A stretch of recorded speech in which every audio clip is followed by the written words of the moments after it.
অতনু, এটা তো সুপ্রিম কোর্টের নির্দেশে একেবারে স্পষ্ট হয়ে গেল যে 25% এখনই দিতে হবে, আর 75% ডিএ নিয়ে সিদ্ধান্ত নিতে 4 সদস্যের কমিটি গঠন করে দিয়ে এটা বুঝিয়ে দেওয়া হলো যে যা সিদ্ধান্ত নেবে কমিটি, এবং কমিটি বলে দেবে কিভাবে দেবে রাজ্য, এবং তার জন্য কমপ্লায়েন্স রিপোর্টও দিতে হবে। দেখো, একবারই তাই।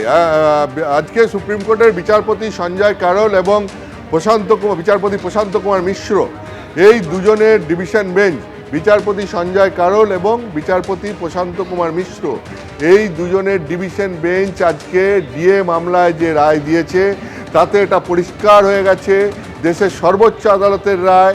পুরো ডিএ অর্থাৎ এই 2008 থেকে 2019 এই সময়কালটা নিয়ে এই মামলাটা হয়েছিল, সেই সময় যে বকেয়া ডিএ ছিল তার পুরোটা দিতে হবে, 25% এখনই দিয়ে দিতে হবে, বাকি 75% সেইটা সুপ্রিম কোর্ট কমিটি করে দিয়েছে।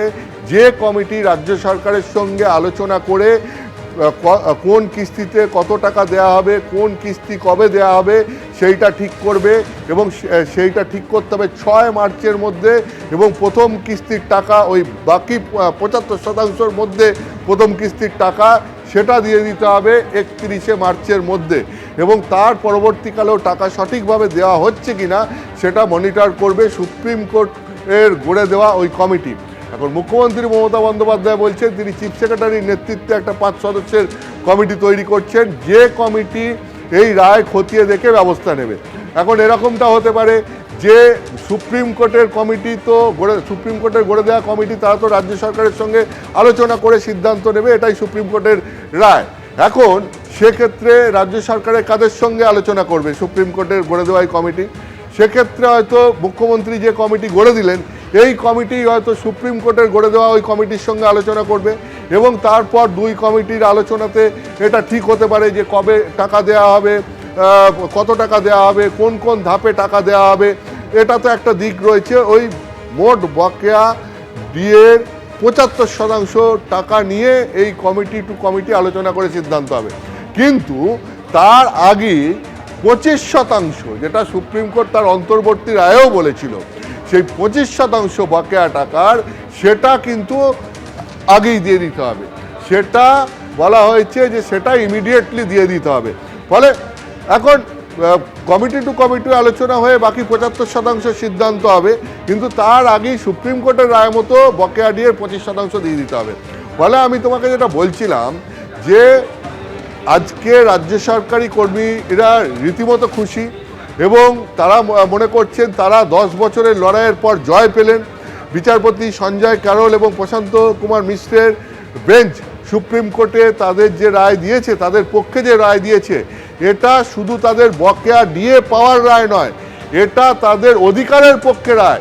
অর্থাৎ তারা যে অধিকারের জন্য এতদিন লড়ছিলেন, যে ডিএটা রাজ্য সরকারি কর্মীদের অধিকারের মধ্যে পড়ে, এই রায় তাদের সেই অধিকারকে স্বীকৃতি দিয়েছে, এটা রাজ্য সরকারের কর্মীরা মনে করছেন। ফলে এটা রাজ্য সরকারের কর্মীদের পক্ষে যে একটা বড় জয়, এটা বলাই যায়। তবে ধন্যবাদ অতনু তোমায়।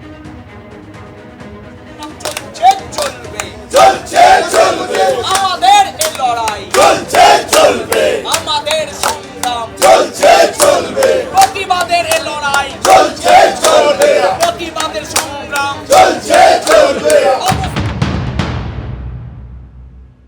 যারা রাজ্য সরকার তার কর্মচারীদের বিরুদ্ধে যুদ্ধ ঘোষণা করেছিলেন, এবং সেই যুদ্ধ করতে গিয়ে তারা রাজ্য কোষাগারের লক্ষ লক্ষ টাকা অপচয় করেছেন, এখন সুপ্রিম কোর্ট চূড়ান্ত রায় দিয়েছেন, এবং চূড়ান্ত রায় দিয়ে সুপ্রিম কোর্ট প্রকৃতপক্ষে রাজ্য সরকারের প্রতি অনাস্থা জ্ঞাপন করেছেন। সুপ্রিম কোর্ট বলে দিয়েছেন যে 25 ভাগ তো এখনই দিতে হবে, বাদবাকি 75 ভাগের জন্য তারা একজন 3 জন রিটায়ার্ড বিচারপতির কমিটি করে দিয়েছেন। এটা থেকে তো পরিষ্কার যে সুপ্রিম কোর্ট রাজ্য সরকার প্রশাসনের উপর ভরসা রাখেননি। তৃণমূল সরকার কি বলছে আমি না ভাবার দরকার নেই। আমরা আইনে লড়াই করে যেটা পেয়েছি, যা সুপ্রিম কোর্ট পর্যন্ত মান্যতা পেয়েছে, তা হচ্ছে এটা একটা ন্যায়সঙ্গত আইনসঙ্গত অধিকার। আজকে ডিএ বিষয়টাতেও সেই পর্বতের মুশিক প্রসব হলো, বাকি ছিল পাহাড় প্রমাণ, সেখান থেকে মুশিক প্রসব হলো। 40% বকেয়ার মধ্যে 4% দেওয়া হয়েছে। একটা কথা জানিয়ে রাখি, আজকের দিনে যখন কথাটা বলছি তখন কিন্তু এই কথাটা বলে রাখি যে সুপ্রিম কোর্ট আজকেই জানিয়ে দিয়েছে যে ডিএটা মানে কোনো দয়ার দান নয়, কারোর দয়ার মানে অপেক্ষা নয়, এটা কিন্তু অধিকারের মধ্যে পড়ে, আইন স্বীকৃত অধিকারের মধ্যে পড়ে। সেই আইন স্বীকৃত অধিকারের জায়গাটাতে 40-এর মধ্যে 4 দেওয়াটা কোনো কৃতিত্বের বা গৌরবের কিছু নয়। ডিএ নিয়ে জাজমেন্ট দিয়েছে, হাইকোর্ট দিয়েছে, উনি মেনেছেন কিছু? তাহলে আবার কোর্টে হচ্ছে কেন? যারা কোর্টে কেস করছেন তারাও সান্ত্বনা পাচ্ছেন যে জিতে গেছি। পেলেন্টে কি হাতে 25% দিতে বলেছে, আপনার ধারণা দেবে?